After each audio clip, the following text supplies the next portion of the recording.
Well, hello and a very warm welcome back to the TNC podcast. It has been a very busy summer for Norwich City so far. It's not over yet, but attention now turns to the start of the Championship campaign. It's Jack Reeve, it's Chris Reeve, and it's Norwich City midfielder Jacob Wright. Jacob, welcome to the TNC podcast. I've been exhausted from all the content following your pre-season tour. It's been a busy transfer window. And I've not been playing. How are you feeling at the moment? Are you shattered or are you full of beans? No, I'm full of beans at the moment. Yeah, we had a couple of days off after Holland, which was much needed. It was definitely took a lot out of all the players. Long trip, but now I feel good and ready to go for the season now. It feels like, I don't know what you felt like, Chris, but when the season finishes, it feels like there's a huge amount of time before another game. And then suddenly, like, oh my goodness, the first game is like 2 weeks around the corner. Has that been the same for you? Yeah. You finish at the end of the season, you think, I've got ages till the next game, and then with it, before you know it, you're back and you're getting ready for the first game of the season already. Remarkable, isn't it? Look, it's so much to chat through, and I know there's a lot of excitement from the people at home about this season ahead. We always like to start from the beginning of players' career. We've had multiple on here. It's been slightly difficult with you because you're so young. It's like, we forgot your age. I think you're like mid-20s or like our age or something. But your education in football has been pristine in terms of the people you've worked with, the players you've played alongside, the managers you've worked with. Talk us through the early days from Manchester City, because that must have been a dream come true to come through there. Yeah, no, definitely. I think very, very privileged to have spent 10, 11 years at Man City. Like it was a great experience. The amount that I learned, the amount that I improved as an individual, both on and off the pitch, was really good, and I was really happy with that. It was a great club. Obviously started there at 8, 9 years old. Been there all my life. It was all I ever knew. What I learned there on and off the ball was second to none. Yeah. Before we do the Pep Guardiola School of Football, let's go back even further, because you said off camera you're a Wigan lad and you're a Wigan fan. Yeah. Talk to us about that. Yeah. No, all my family have always been Wigan fans. We've always been season ticket holders. So. Still got my season ticket now. Still try and go to the games where possible. Obviously not very often anymore. But I love Wigan. Wigan's my club, and it always will be. I mega respect. And I love this, Chris, because we've spoken to players before who aren't they play football and they're not necessarily a fan of a club. Yeah. You're a passion merchant. You're right. We love it when players get it what it means like to be a fan. You're obviously a Wigan fan. You've been in the stands. You've got a fantastic tattoo on your arm of you and your family at Wembley with Wigan. You get what it means, and I love that. Do you feel that when you're playing, that kind of passion coming through? Yeah, definitely. I've been there, sat in the stands. I've been through the highs and a lot of lows as a Wigan fan. When I play, it's passion. It's what I love. It's the sport that I love. I think people can see that when I play, is how involved I get, how passionate I am towards everything that I do. I try and bring that into my play as much as possible. This Wigan game at Wembley that you've got tattooed, was that against Man City? Yeah. That's really spooky, isn't it? Because then all of a sudden you're playing for them. So let's go to the Pep Guardiola School of Football. Let's talk about the great man himself first of all. Obviously one of the greatest, if not the greatest managers of all time, no doubt about that. What conversations have you had with him? What has he said to you? What have you learned from him? Tell us. Yeah, no, he was a magnificent manager when I worked under him. He still is, evidently so. What he teaches players, the tiny little details that go into everything that he does, is like, wow. Like, how do you even notice that? Do you know what I mean? Tactically, he's a genius. The way he sets up teams and different ways of playing, and constantly thinking of the next thing to combat when people adapt to how he plays. He's got another one up his sleeve to change the way to beat opponents. Did you see that as pressure or opportunity? So I imagine as a young player, when you're, I'm not saying you were necessarily starstruck, but when you've got that level of expertise around you, you can either crumble under the pressure or seize the opportunity. You've obviously done the former, but it must be a high pressure environment to work under. Yeah, no, definitely high pressure, but I think going into it, when you first meet the players, you're a little bit starstruck. Like, oh my God, it's Erling Haaland. Oh my God, it's. But then the more you play with them, the more you realise they're just normal people. Like, they're not. You don't need to be starstruck. Like, they respect it a bit more if you just are normal towards them. But yeah, it was on my journey at City. I was never really the one that was going to make it to the first team. It was kind of a surprise to everyone. So when I got that opportunity, it almost felt like I had nothing to prove. Like, it was my opportunity, and it was up to me to take it. And you know, I felt confident enough going in there that I'd been proving myself constantly throughout my academy journey to get to a point where I got there and I was like, I'm good enough. Like, I can play at this level against these players. So it was almost like a moment where I stepped into the real world and was like, I can do this. And that's where I really found my feet and was able to kick on even more. So you've mentioned him already, Erling Haaland. So fast forward slightly, Champions League debut. What age are you? You've come on for Haaland. Like, this is like a little kid's dream, Jacob, and you've lived it. Like, what was that like? Yeah, no, it was incredible, to be honest. Definitely a dream come true. You know, not many people get to play first team football, let alone Champions League knockout stages. Yeah, it was a special moment. I was actually a bit nervous stood on the sideline because I didn't think I was going to get on. It was, I think, 82nd minute. I was about to come on, and it got to 87, and Pep was waving, get the ball out, because so I was panicking. But then there was a good bit of added time, so I got a couple of minutes. I mean, what's going through your head at that point? Because you're obviously in the match days. Was there intention from before the game that you might get a run out, or did that kind of evolve throughout the 90 minutes? Yeah, no, as far as I was aware, I didn't know anything. Right. Obviously, Champions League, you have a bigger squad, a lot more on the bench. So there was a couple of academy lads on the bench. So I was like, maybe I'll get a sniff if they score a couple. And then, I think they went 5-2 on aggregate. Yeah. And he waved me back, and he was like, this is a moment. Like, Erling Haaland, what's he like? Seriously, what does he smell like? What does he sound like? No, seriously, because it's just mental. Because for a normal bog standard fan, you're just saying that as if it's like standard service, but it's not. And there's a great picture of Erling smiling at you as you sort of come on for him. What was he saying to you before the game? And Yeah, no, there wasn't a massive amount that we spoke about before the game. I remember it. We was on a bus on the way to the game, and he was like, "You're coming on today, aren't you?" I went, "Am I?" I went, "It's your job to score me. Your job to score me a few goals first." And then he was like, "Yeah, don't worry, I'll do that." And then as I was coming on, he just went, "Go and enjoy." And the other City players, the one that is pretty obvious, I'm sure, is KDB, a midfield magician. I'm sure you learnt lots from him. But who else have you learnt from in that Man City midfield? Yeah, no, there was a lot. Obviously, there's not a bad player there, so you're constantly learning when you're around them. Rodri, just seeing how smooth his basics are. Like, every little thing that he does is just crisp all the time. You've even got like Bernardo Silva and Mateo Kovacic, who are just like press resistant. Yeah. Like, you can't get near them. They just know how to manoeuvre the ball and their body to get away from you at all times. It's, the learning that I got from training with them for a season, 2 seasons, however long it was second to none. Like, would you say you've cherry picked a couple of bits from a certain player's game, or did you already have it and it was just inspiration? Definitely try to cherry pick where I can. Not even just midfielders, like different players with, whether it be their mentality off the pitch or on the pitch, how they lead, like.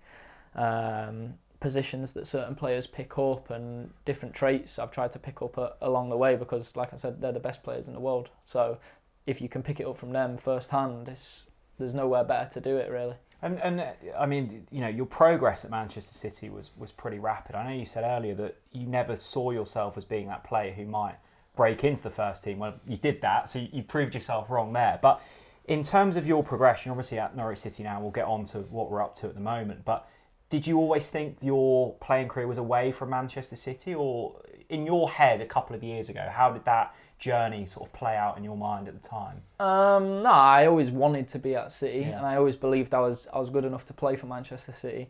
You know, through the age groups, I was sort of in and out of the team. Yeah. During under-18s, I was having to play right back. I couldn't get in midfield. I didn't know that. Yeah, and then Kellen Fisher, watch out. and then went to the 21s and sort of was in and out of the team again. Waited for injuries and then got my chance. And then from there, I got the chance to train with the first team and then started taking my chances more often. And that's where the opportunity come about to make my debut. Well, let's talk about the journey to Norwich City now then. So Manchester City, incredible rise and brilliant education there. At what stage did, I guess, EFL clubs start calling, Norwich City in particular? How long had they been on your radar before you went, yeah, actually, this is the time in order to really kick on now?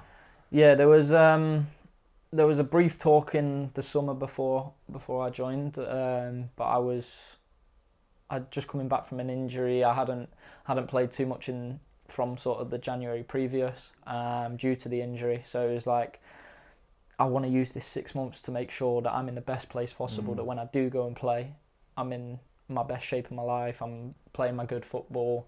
I don't want to just go in and not know how it's going to go. So I used that sort of 6 months as building to get my body right, you know, get my confidence, everything, so that when January did come around, it was like, right, I'm ready now. I'm ready to go and play football.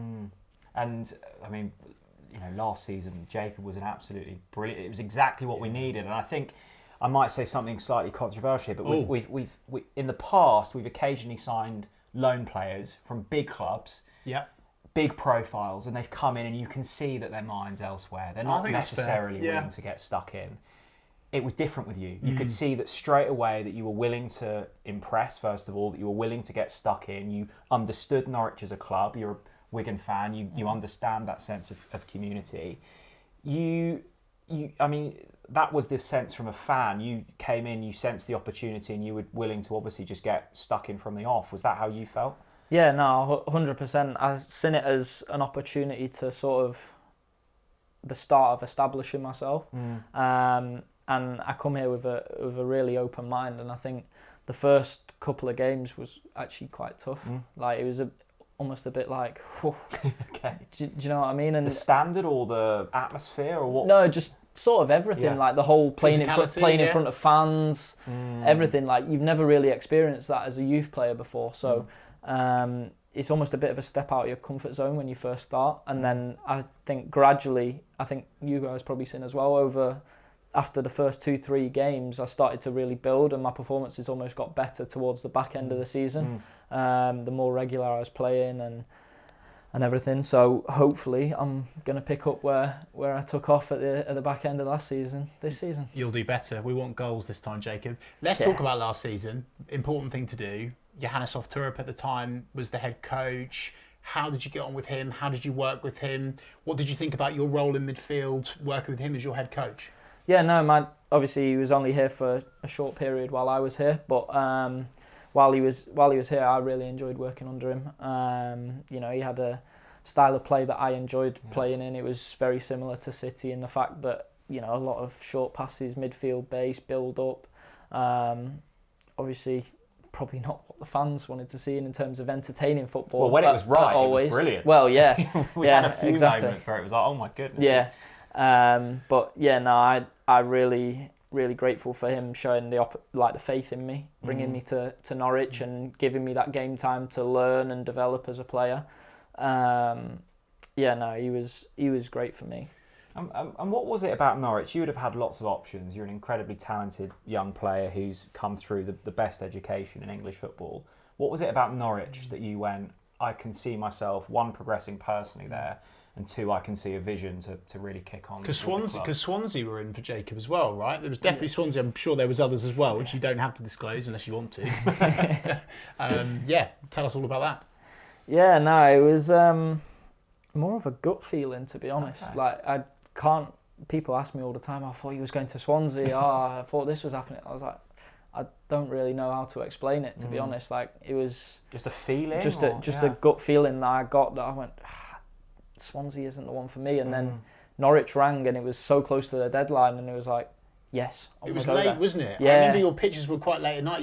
Bless your heart, you looked a bit knackered. Yeah, No offence. I was. I think I only got there at about 9:30, and then we had to do all the medical and all the interviews and everything. It was about 11 o'clock when he took them photos. Talk us through one of those deadline days, because they're always brilliant fun. I think they certainly used to be a lot more fun back in the day, but like, they seem like such a chaotic. You've got to get your medical through, all the press stuff, speaking to the media. Just talk us through that day in particular, how that went, because I'm interested to know exactly. I've got a vision of Jacob getting sort of bundled in a van. Like, he's on the road to Swansea, and he kind of swerves off. And he's down the A47 to Norwich. How did it work? Yeah, no, it was definitely a chaotic day. Probably one of the most chaotic days I've had. To be fair, it was probably about 2-3 o'clock when my agent rang me, and he was like, "Oh, Norwich are interested. Do you want to go?" And I was like, "Yeah." And are you at home at this stage? So I'm in Manchester. You're in Manchester. Yeah, okay. It's a long way from Manchester. Yeah, I was at the training ground. Oh my goodness. Okay. And then so I've rang my dad, and I've gone, "Dad, Norwich," and he's like, "All right, I'll meet you in Manchester." So my dad drove to Manchester, met him, and then we drove down. And while I was in the car, my agent was like, "It might not go through, you know." He was like, because paperwork on time, and everything on time, and getting everything sorted with City and everything. But so I think I was driving down there not knowing if it was going to do, and I had about an hour and a half left, and he rang me and went, "Right, I think we're going to get everything sorted." I was like, "All right, that's great news, thank you." So yeah, I got there about, would have been 8:30 maybe. I gone straight into the scanner, get all the medical done, all the heart screen and everything. Then got to the training ground about 9:30, 10 o'clock. Wow. And obviously deadline shuts at 10:30, 11 maybe. Yeah, it's about 11, I think. Yeah. I think I signed it with about 28 minutes to spare. So if there was any traffic... 28 minutes. Yeah, I love that. I think so. It was something like that. You mentioned your dad. Dad, Norwich. Is Dad the disciple? Is Dad the man? Tell me a bit about your family and what they mean to you, and them supporting you on your football journey. Yeah, no, family's massive to me. They've been to every game since I moved down there. Brilliant.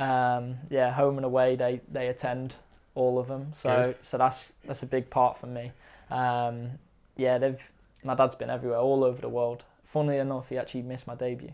No, really? Everyone apart from your debut? Yeah. Against Huddersfield in the FA Cup. Has he got a good excuse for it? Well, I didn't know I was in the squad. Oh, right. It's your fault. Until like 12 o'clock that day. Right. And it was a 3 o'clock kickoff.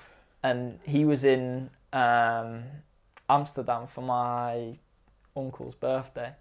So I told him the night before, I was like, I'm in the provisional squad, but one of us is getting dropped out, so it'll probably be me, because I haven't been in the squad yet. And he was like, all right, is it worth flying back for? I went, don't cancel your trip. I was like, I'm probably not going to be in the squad. Oh no, and then I was in the squad, and he was like, well, I can't fly back now. And then I ended up coming on, and that was the only game he's ever missed. Oh my God. Does he give you pelters for that still? The odd little one here every now and then. Love that. Yeah, little subtle digs. But no, he comes everywhere. My mum travels everywhere. They've all been so supportive, especially like when I first moved down here. They'd come and spend, they'd still come and spend weekends as a family down here. They're a big part of everything that I do. And how have you found that move in general from up north to Norfolk? It's a slightly remote county and rural. Are you settling in nicely? You seem at home. Yeah, no, I really like it. Obviously, it's very far from everywhere. From everywhere. But where I live back at home, where my family's from, is quite similar. Okay. So it wasn't too big of a change. It was more the distance rather than the actual environment. But yeah, no, I really like it down there. I guess you've not had a huge amount of time to explore the county, because you've been in pre-season tours and hectic away schedules and everything. So you're probably looking forward to just having a little bit of time to visit the coast and everything. Yeah, no, definitely. I need the weather to stay good so I can explore, the beaches and the Broads and everything. But yeah, no, I've not had a massive amount of time to look around. Obviously, when I first moved down, everything was hectic, trying to sort a house and everything, and then off season comes, and now pre-season. So then hopefully when the season gets underway, we can start to explore a little bit more. And what I mentioned at the top of the show how busy it feels like it's been. Obviously, Johannes got sacked, new manager coming in. First of all, what's it been like working with Liam Manning? I mean, he brings an incredible CV and has coached at the top level as well. So, first dealings with him, have they been positive? Yeah, no, I've really enjoyed working with him. Obviously he's got the background of City football as well. Yes. So the style of play and everything isn't too big of a change. But as a person, he's been really good in terms of getting the lads on board, bringing that winning mentality and the group, sort of lifting the mood and everything, and getting everyone sort of togetherness. It's been really good, to be fair. What chats has Liam had with you specifically? Come on, divulge. We want to know about the midfield, Jacob, and your role in it. No, seriously, we want to know kind of how we're going to play, because the fans are still asking questions. We're not sure. So your role in midfield, will it be much different to last season? What has Liam talked you through? I think there'll be tweaks and changes. I think the manager spoke multiple times about how it's going to be quite fluid in terms of we might play one week and then change depending who we're playing the next week. So it's not really, like last season, it was very fixed. We're going to play this way no matter who we're playing and how they're going to press. I think, it's going to change, and we're going to bring variety to our game, whether that's formation changes, the way we press, the way we play in terms of maybe going longer, a bit more shorter. Like it's going to change. It's going to be very fluid, and that's something that I like, and I'm very excited. Well, we're slightly detached as fans, aren't we? So you see, like, it's all quite emotionless. Manager sacked, another manager comes in. What's it like when you go from you've come in under Johannes, he's gone, new coaching staff, Liam comes in, you've got a whole load of new teammates that we'll get onto shortly as well. But is that transition quite seamless, or is there a period where it's like all a bit up in the air? What's that like as a player? There's obviously going to be a bit of that where you're in limbo mode and you don't really know what's happening. Obviously, we had Jack as caretaker manager, if you would, towards the back end of the season, and then the new manager comes in for the start of pre-season, and it's going to take time to get his ideas out and the way he wants us to play, and everyone gelling together. I think we've showed glimpses of it during pre-season so far, but it's only going to get stronger and better as we continue to do it. Well, I keep forgetting in my head that you were on loan last season. I just assumed we'd signed you permanently. So, loan deal comes to an end. Was the intention to always stay on? Was that always the vision for you and your family and friends? Yeah, I think when I joined in January, the vision was I want to join Norwich in the summer. I felt as though I'd kind of gone as far as I could on my Man City journey, and I'd got as high as I could go, and I felt I need to go and play men's football now. I need to go and really test myself. So that's why I made the decision to come here. And then in January, I felt I'm coming here to sort of build into something on a permanent in the summer. So yeah, that was the plan, and it's come true. The fear in my head, Chris, was, oh my goodness, we finished 13th. Yes. Is he even going to want to sign Jacob's not going to want to, yeah. No. So talk to us about that, Jacob. The league finish was disappointing from a fan standard. I'm sure it was disappointing for your standards as well. Does that affect players? Does it, in terms of ambition for next season and things like that? Or were you going to sign regardless? Be honest. I probably would have signed regardless. Because I sort of have trust in the process and everything, and I could see that it's a really good club and it wants to get promoted. Obviously we didn't have an ideal league finish in the end, but I knew that come this summer we would really be in a good place. Obviously we would get a new manager and the new signings and everything, and I think now we're looking really promising and positive going into this start of the season. We talk about winning mentality that's coming in from Liam Manning, another really key member of Norwich City at the moment, Ben Napper.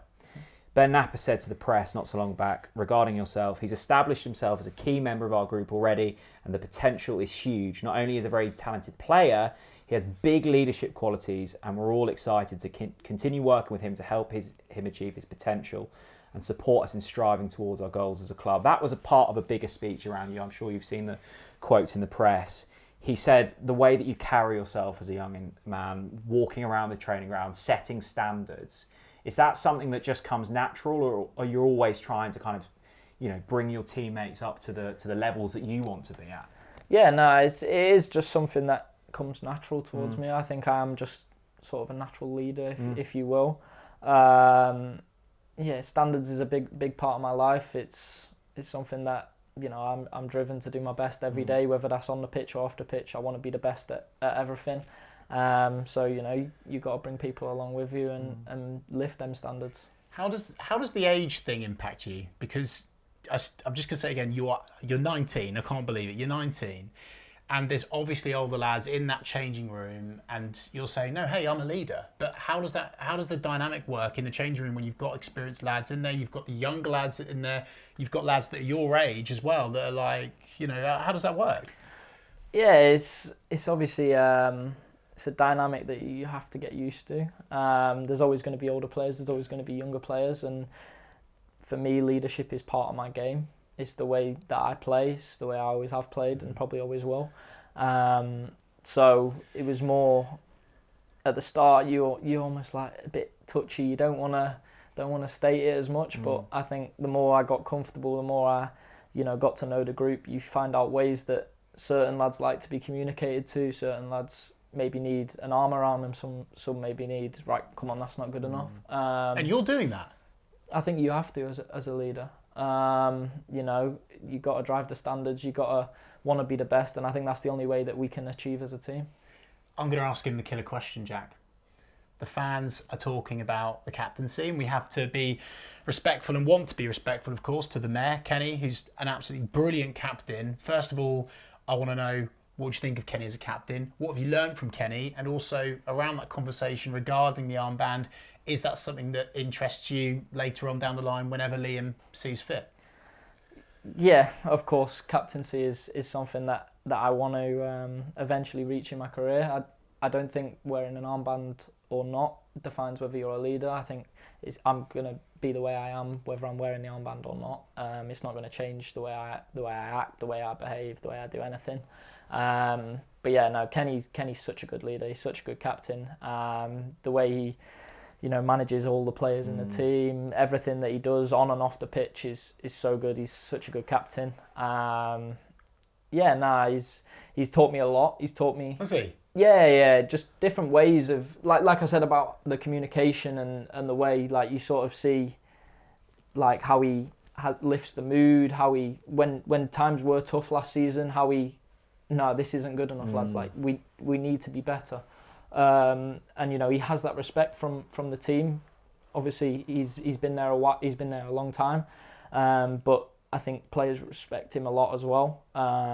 So when he says something, it sticks with players. I've learned a lot. He's a great captain, and I can't say any more. You can't say anything bad about him because he's been on this podcast. He's been watching, Jacob. There's a lot. I mean, as you say, Kenny's been on here, and there's a lot of similarities. We look back as fans, Jacob, at the successful seasons for Norwich, and there's always been those key figures, cultural architects. Look at you. The ability to just carve out an emotion in a squad and push them forward. I see huge similarities between you and Kenny. What's it been like over the last few weeks? Just new faces coming into the training. 9 senior signings at time of recording. It moves quickly. There could well be 10 by the time that this is released. What's it been like early days? I know you've been out on pre-season tour. Talk us about the first few weeks of pre-season and the new faces and the mood around the place at the moment. Yeah, there's been a lot of new faces, a lot of new Learned everyone's names. Yeah, just about. It's been really good. The lads that have come in so far have been really good. They've settled in really quickly. I think us as a group are quite welcoming. Everyone seems to settle in quite fast when they join. Yeah, no, the lads have been great. There's obviously a lot of new signings. Obviously, we've got the 2 new boys trained with us the first time today, Jeffrey and Papa. Yeah. So yeah, they look really good. Obviously, bet they're itching to get their first game at Carrow Road. Is Papa as quick as they say? Apparently he's really quick. Yeah, he's pretty quick. Yeah. Could you Pretty keep up with him? no chance. Yeah, no. But the mood in the camp is really good at the moment. I think it's really positive. We're excited to get going for the season. I think we're all in a really good and optimistic way at the moment. Obviously, there's going to be ups and downs throughout the season. There always is. But I think we've got a real strong leadership team within the camp, and everyone's positive, ready to go. And I think, like I said at the start, with the manager bringing in the positive and the winning mentality, everyone wants to win. Training's competitive every day. Everyone wants to win in small-sided games. Everyone wants to win the possessions. And I think that's how we get better over time, is by having every day is as competitive as a match. I've got a couple of questions about the new lads. Jacob Wright, we're calling him on this podcast Monster Medic. I'm not sure if you've seen that. Is he as scary in real life as he is in pictures? Because we're looking at him thinking he could kill you. I mean, talk about driving standards. Yeah. Is he a monster? Yeah, he's a monster. He is. Sometimes you look up and think, can I pull you up on that, or should I just let it go? No, he's a good lad. He's very good. Obviously on the pitch, he's very good. I think you guys have seen that definitely in the last game. Yeah, I think he's starting to find his feet a bit more. But yeah, no, he's just a normal person. Backing out of 50-50 tackles. No, never back out of a challenge. Love that. And what about Big Bad Vlad? Vlad's a bit of a lad, isn't he? What's he like? Yeah, no, he's Bit of a character? bit of a character. Yeah, I think all keepers aren't they? Really, you've got to have something a bit wrong with you if you want to be a keeper. But yeah, no, he's a great lad as well. Who are your best mates in the team? Because in the pictures that we're seeing, it looks like it's Liam Gibbs. He's one of us. He hates Ipswich. And also Kellen Fisher. Fish. Are they your Bezzy pals? Is there anyone else you want to give a shout out to whilst you're on it? Yeah, no, I've got to give a shout out to my golf partner, Harry Darling. Darling, Yeah. okay. That's a duo. Bit of a golfer, are you? Yeah, partial to a game of golf. Yeah, that's interesting. Yeah, so me and him get out on the 2v2s quite often. Who's if anyone wants it. You or Harry? Harry. Is it? Harry's a lefty though, as well. So ugly. looks a bit unorthodox when he's playing, but interesting. he plays it well. So are you openly challenging on this podcast anyone to take you on? I'm willing to if you want. We Yeah? can, we can go. Yeah, we can have a game. I don't need deal. to find a partner now because it's certainly not going to be you. A little Tweety bird, well actually not a Tweety bird, a little fish told me that you might be a talented footballer, but you are a terrible poker player. Is that true, Jacob? Nah, I wouldn't say that. I'd say I've won more than I've lost. So for the audience, Kellen Fisher has disclosed to me that he's torn you up at poker. Apparently you're not that good at poker. Are you having that? You're going to pull him up on that? Yeah, I am going to pull him up on that actually. Because, Fish, he likes to think he's good. He likes to think he can bluff people, but... Wow, not always. You've opened a can of worms. Yeah, you have, because I'm going to have to pull him up on this right now. Oh dear, we really wanted Kellen on the podcast. That's down the toilet now. Well, we want squad morale to be good. True, yeah, good point. Well done, you've just ruined sorry, it. guys, sorry. What is the sort of go? I know on away games, I often see squads playing like Mario Kart or Football Manager. Is there a go? Is it poker for you boys? Usually for us lads on the bus, it'll be poker or a card game of sorts. Okay. Occasionally you might crack out the Nintendo Switch, play a bit of Mario Kart or whatever. But if we're playing a game, it's usually card games. Who is the best card player? Come on. I can't say Fish now, can I? So it actually is him. Has one of the new lads flown in and just beaten you at everything, or? No, we had a few of the new boys and they struggled with the level. Oh, really? Yeah, they haven't. No, I would say Sarge or Jack Stacey's probably the best at cards. Yeah. Super Jack Stacey, ole ole. Interesting. What is the? I mean, we sense the mood in the fans. We know that the mood is good at the within the group at the moment. What are the expectations for personally, and what do you want to achieve this season? I know that the back end of last season was successful for you, and you'll want to continue that again. personal kind of expectations for this season and the squad. 13th last season, we'll say it wasn't good enough. We want to see better than that. Is there a confidence that you guys can go on and achieve something better than that, hopefully, this season? Yeah, definitely. I think, like I said before, like the lads are in a really good place. We've got a great squad now.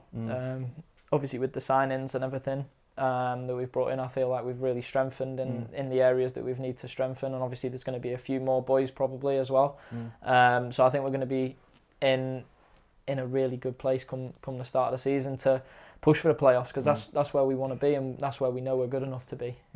It feels as if, as a fan looking in, the league feels a little bit stronger this season. Is that a fair assessment? Is that how you're weighing it up? You probably look at it different as a player, or you're not even looking at it, just very much concentrate on what we're trying to do and see what happens. Yeah, there's obviously going to be noise that you see around, and everyone's going, oh, it's a strong league this year.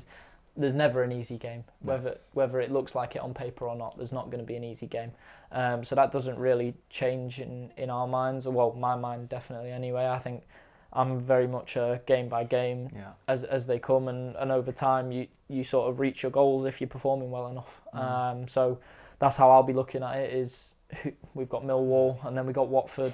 You take it game by game, and as they come, you just keep progressing and stepping in the right direction.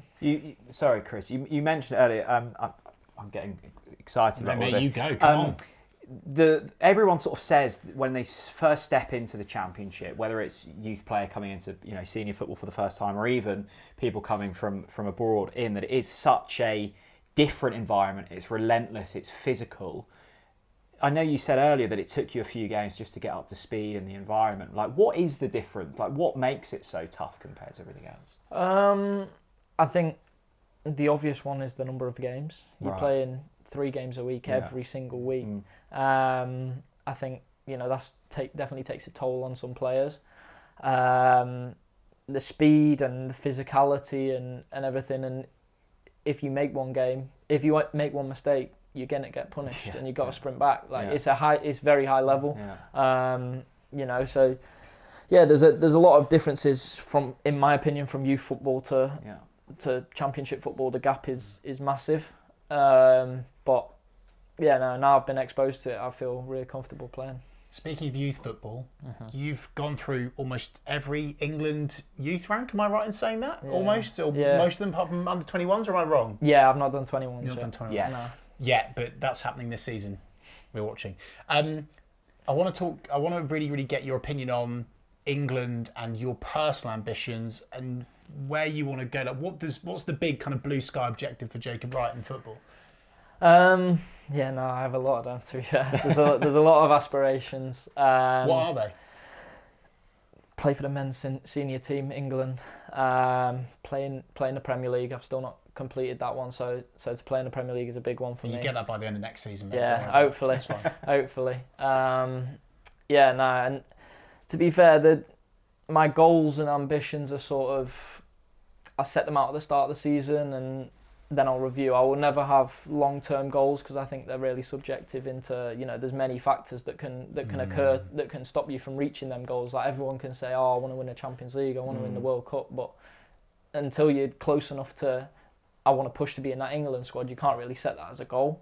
I'll sort of set out goals for this season, and then after that we'll reevaluate. Speaking of goals, talk to us about goals for Norwich City. That's got to be on your agenda. I'm not going to force you to say a number, but is goals on your radar for next season? Yeah, 100%. That's something that I want to add to my game. I think, obviously it's a lot different, but when I was playing 21s, playing 18s, it was something that I always contributed with. It was, I think I played 9-10 games for the youth team last year before I joined Norwich, and I think I had about 7-8 goals. Wow, okay. I had quite a lot of goals, and it was something that I wanted to contribute when I first come, and it never happened for me last year.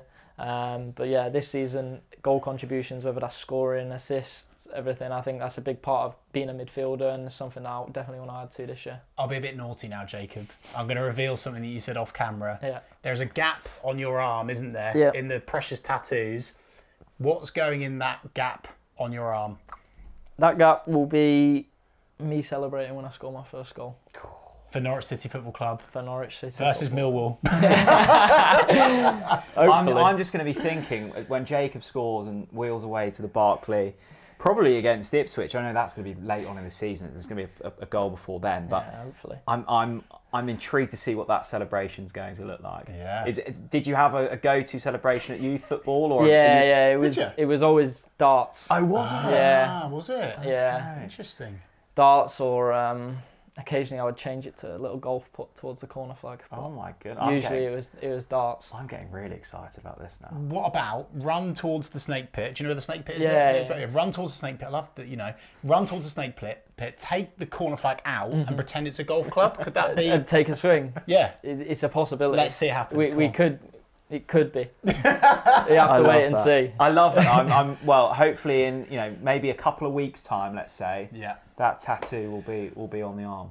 Jacob, let's have a message to the Yellow Army, because they've instantly loved watching you play last season, and that was only, I'm sure, by your own admission, the start. We've kind of just scratched the surface of your latent potential.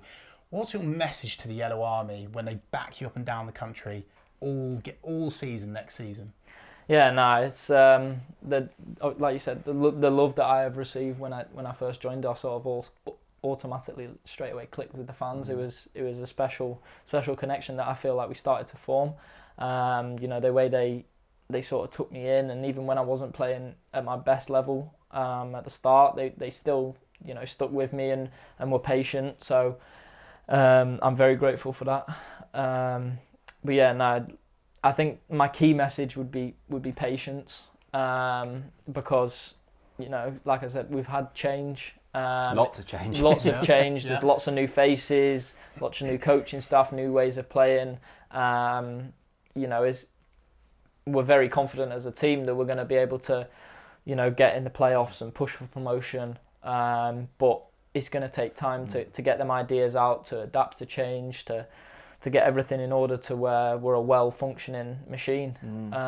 So there are going to be ups, there's going to be downs, hopefully a lot more ups than there are downs, but I think the key thing for us is that we feel that support at all times. It really drives us on to want to do more, want to be even better for you guys, because we're all extremely grateful that you guys travel all over to watch us play, and we always want to do our best, but that, I don't know if they really know how much of an impact they make. When we're out on that pitch and we hear you guys singing, and that it really gives us a big boost, and fires something up inside you. I want to do more for this team. The reason I was so excited to get you on the podcast, and the reason we've requested you for quite some time, the club have finally caved in. They were probably just happy to just get us off their back. But I got the sense that you got it. You got what it meant to be a Norwich player. You got what it meant to be here in the community. What does Norwich mean to you? The chance has been given for you into senior football. You've put a lot of faith in the club. You could have gone anywhere you wanted to, and you chose us. That's a huge credit to the vision that there is at the club at the moment. But I'd love to just get a few final words on what the club means to you at this stage. Yeah, no, like I said, I'm very, very grateful for the opportunity that I got to come here and sort of find my feet in men's football. But playing for this club, I think I instantly clicked with it. It meant something when I first walked out, and every game so far has, and hopefully it always will. The fire that comes inside me when I want to do my best for the club always.